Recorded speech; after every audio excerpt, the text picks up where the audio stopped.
Welcome back to our wisdom workshop. Hi, Julia. Hi, Purvi.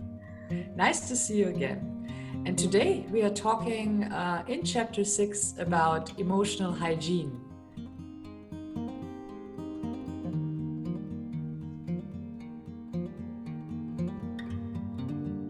I think it's a very interesting topic because this is something which me personally triggers every day, and which is a topic which is within all of us. And therefore, I found a wonderful quote by Dr. Traci Lynn on Twitter. It's very short, but it's bringing it to the point. It says, "If you don't let your past die, then it won't let you live." And I think it brings it very much to the point. And maybe if I just share my thoughts, why emotional hygiene is a topic for me, is that when we wake up every morning, we do our daily routine by doing our morning toilet. We go brush our teeth, go wash ourselves, have a shower, and so on. And I always ask myself, why do we as humans don't do that with our emotions? And why is this left out? And looking back at the history of humans, and even in antiquity, the connection of body and mind was a very general assumption. And also today, most of the physicians, therapists, healers of all directions are of the opinion that the well-being of the psyche has a very big impact on the constitution or physical condition. And it can strengthen the immune system, but it can also weaken it.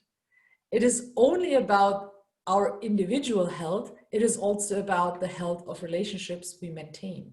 So if we keep ourselves a kind of emotional hygiene within us and we foster it every day, I don't say that every day has to be happy bee, but if we observe ourselves, if we, in the very beginning of our wisdom workshop, we spoke about reactions. To observe ourselves when we react on something, why does it trigger us in a positive or negative way? To observe ourselves, it will help us to see where it actually derives from, our reaction. I don't know what you think about that, Julia.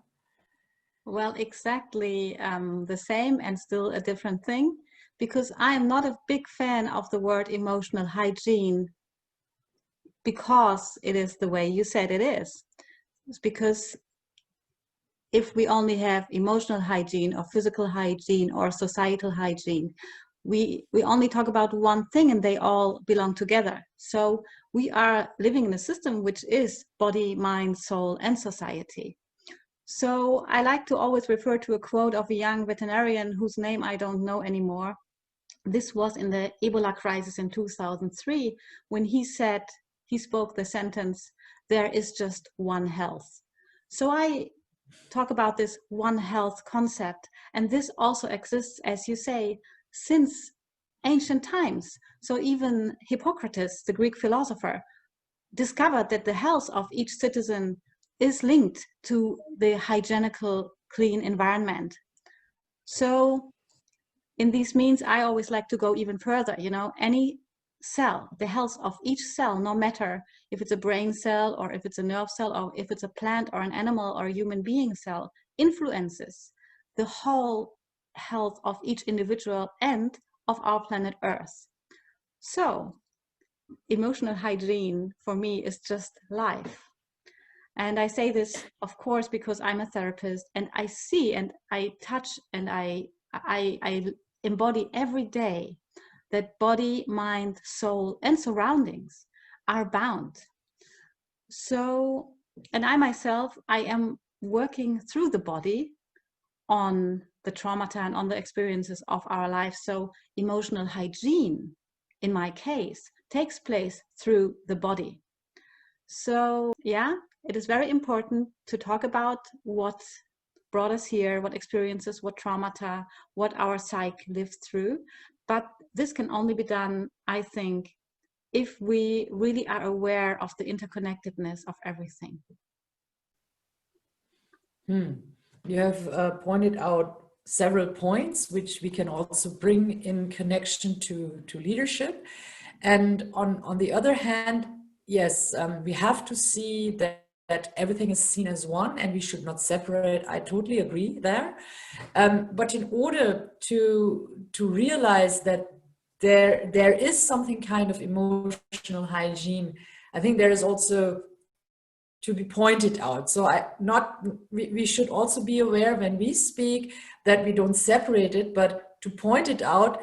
I realize when I speak to friends, to people, they say, oh, true, emotional hygiene. So it is considered to be a holistic thing because it's within us. It's not separate. It's in each of us. And at the end, what I often face is that people are really afraid of having a look at it. As you know, I'm also a coach and I do kind of constellation work, and people are very curious to see, what are you doing there? And I said, yes, it's actually nothing else than the picture analysis of something which is right now triggering you or bothering you, or you would like to have a look at. And then they realize when we speak to each other what it actually means, and you are doing it with your physical work, where you also call yourself, it's a wonderful term, I love it, body whisperer. And I think that why I always ask myself, to a certain extent I have an idea because I've gone through that myself, that why are we afraid of looking a little bit deeper within us? Are we afraid of detecting something which we were not aware of? What can happen? And I try, since I have experiences, nothing which I'm telling to somebody which I have not experienced. If you start once looking within yourself and looking at what is triggering you and why are you reacting or behaving accordingly? And if you really wish to change it, there are many behaviors which I say I'm quite happy with. There is no need of change. But if I personally feel that it is hindering me in my development, I cannot do one more step further within my development. I have actually no other choice than looking into that. Now I have become an adventurous person regarding this, since I have the very first time I did that, I was really afraid. And when I did, for example, 10 days of Vipassana, that is a meditation where you are not allowed to speak, to read, or to listen to music. People were asking me, Puri, how can you do that? You're sitting the whole day. Aren't you afraid of getting those emotions and feelings? And after experiencing that, before that, I was afraid. I have to tell you very frankly, I didn't know what was happening. I didn't have contact to my family, nothing. But going through this 10 days was the best thing that could ever happen to me, because during the meditation, I realized that I'm protected, because I can open up my eyes and say, oh, everyone around me is also there. And take a deep breath and go back. And that is a kind of exercise. And again, our brain is nothing else than a muscle which needs to be trained. And everything that is within us can come out, and you start detecting yourself. And that was one of the most wonderful things I could do, and it doesn't stop. Frankly speaking. Yes, and that's beautiful. Even if we come to this world as this newborn baby, we already come into this world with stories, right? So we carry a backpack of stories with us, even if we have not lived on this earth as this human being we are now. And the stories that we carry with us are, of course, the stories of our parents, the stories of our grandparents, the stories of our ancestors, in the DNA, and then we are again in the physical sense, and of course in the emotions, in the memories we have in our mind.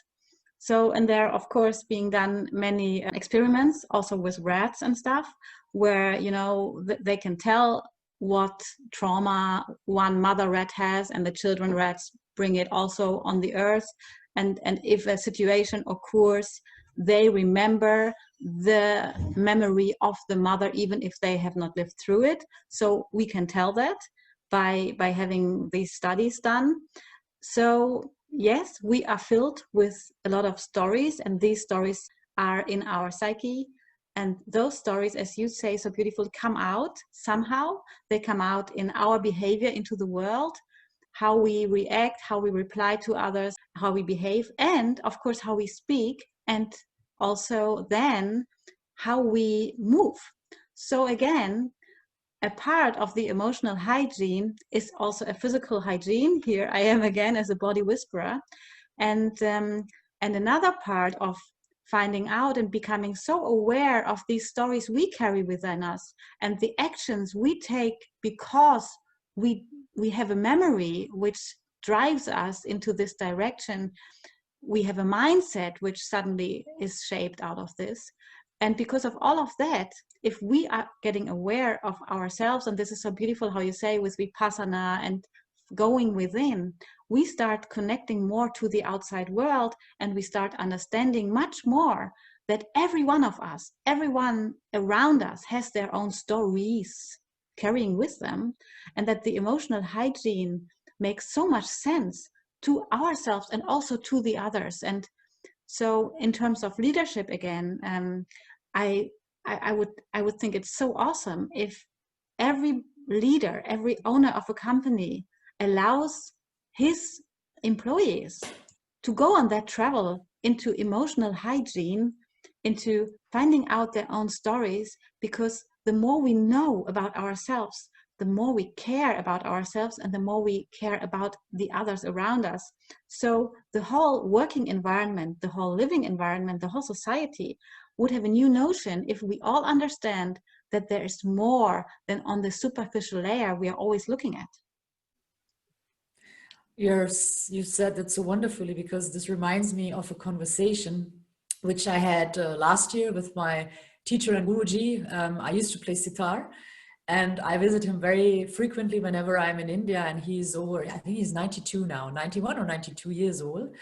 And he's a person I don't look up to many people, because looking up to someone also means, yeah, you are down, but I look up to him because with his age, he is really very balanced. And his two topics, he is a very successful businessman. He was a very successful businessman and still is going to the office.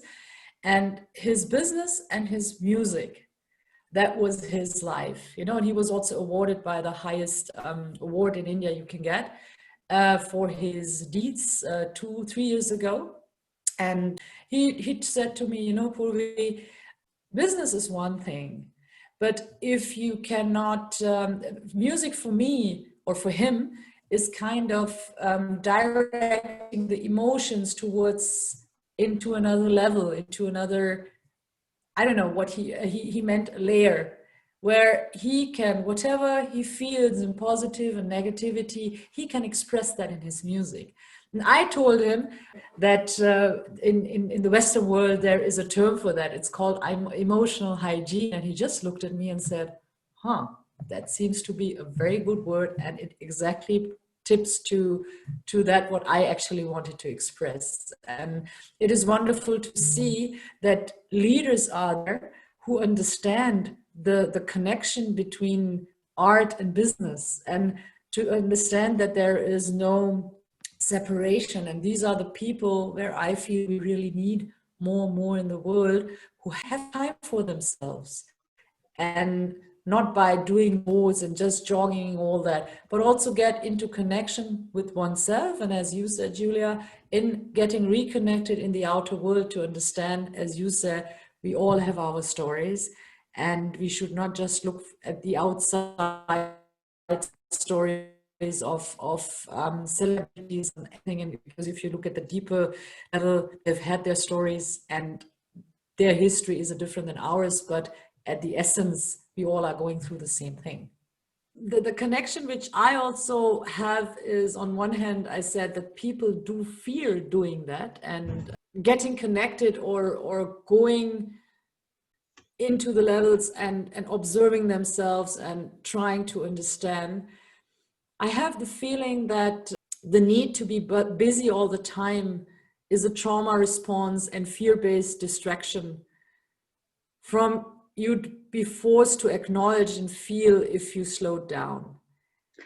Yes, immediately something comes in my mind, because actually I was jogging today with my friend, and she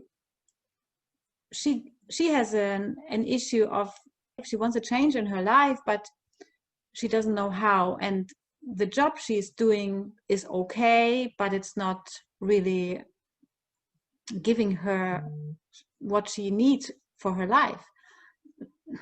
So it doesn't give her content, or it doesn't it doesn't fulfill her. So she said, well, I want to change something, but I don't know what. And if I now sit and meditate and pray on it, or have my thoughts, and I'm doing nothing. And doing nothing, she says, is something which is not suitable for us as society. Doing nothing is doing nothing. And I told her, you know, doing nothing is the biggest doing that we can ever do. Because it's the hardest for us.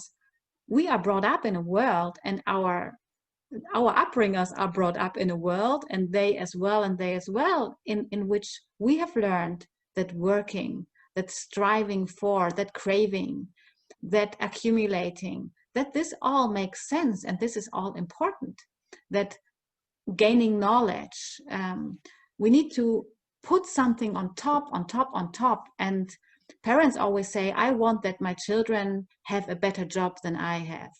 Parents always say, I want that children have it better than I am. So we always are putting something on top. We are thinking about exponential growth again, of anything, of knowledge, of skill sets, of so many things. So, and this actually brings us away from exactly the opposite, which we are thinking of doing, like going to reset, going within, because going within feels like nothing, but it's yet so much. That's true. And yeah, in the world we live, and in the materialistic world again, as we also had, which depicts our limits. And it is time to understand that if we want to live a healthy life now let's not look at the planet, because it automatically will have an impact on the planet. But if we individually learn that there is not bigger, higher, faster, which actually satisfies us, maybe the term for your friend also, purpose, is a very helpful term to say what is actually the purpose. I don't believe in that we come with a purpose in life, but we can give our life a purpose. And what purpose would you like to give to your life? And how can each and single person find that? And it doesn't have to be big, big, big. That is the wrong impression we always have. Yeah, just two of us speaking, and maybe we might be having, I don't know, an impact on a listener who says, yeah, it's right. And even having an impact on a listener who says it's not right what we are saying. It's also kind of impact. Yeah, to understand doing or not doing, both is the same side, two different sides of the same medal, but it has an impact. And believing in that. And I think in the Western world, we live too much in the outer world. In the old ancient wisdoms, we live very, very much in the inner world. It is time to connect both, getting in touch with each other, and with oneself, with each other, to see. Because I'm also quite a little bit sad to see how people speak with each other, even if you are of a different opinion. And I always say that are points where I can feel there is a very deep hurt in somebody's inner thing, that this is put in a personal context, where you just say, you don't have to become personal, because I know it's something different that you would like to express, but I respect your opinion. That is something which is missing in the world. And I wish that we have quality conversations where people listen. Especially listening is so important. Listen to the inner voice, listen to somebody else. And listening is one of the most important qualities we need today. And I hope, and I have the feeling that I have a surrounding where people start, but I also have the feeling that social media is not really enforcing listening, because you can just bash your opinions, So this is something, and even if people are very much on their own, sitting on their opinion, sometimes it's very difficult, even in a dialogue, to just express what one feels. Yeah. So how to get into a really good conversation, that is something which I always try to bring up when discussing or having a dialogue with my husband, with my child, or with my friends, to say this is the basic where we have to start to to have a base where you see that the emotions can be expressed in a way where both of us still respect. That is, I think, one very important thing. Yes, and this means this emotional hygiene really is important because we are talking about I am. So I am actually, I'm trying with my clients to go exactly there, that we understand each individual, that I am an individual. Then we understand I feel, then we understand I think and I act. And then we understand that we act on behalf of a greater whole, which is without us and still comes from within us. And then we start realizing that we are, but I think it is really important first to understand that I am, that I have a purpose, which is not a purpose like what we maybe always think a purpose is, but which is just being here, If we've come to this point that we understand how good it is that we are here, and how good we are with the magic we have inside for this world, in this moment we realize that there is a world outside of us which can really also be there. So I think getting in touch with ourselves, reconciling with ourselves, gives us the opportunity to reconcile with our outside world more. Yeah.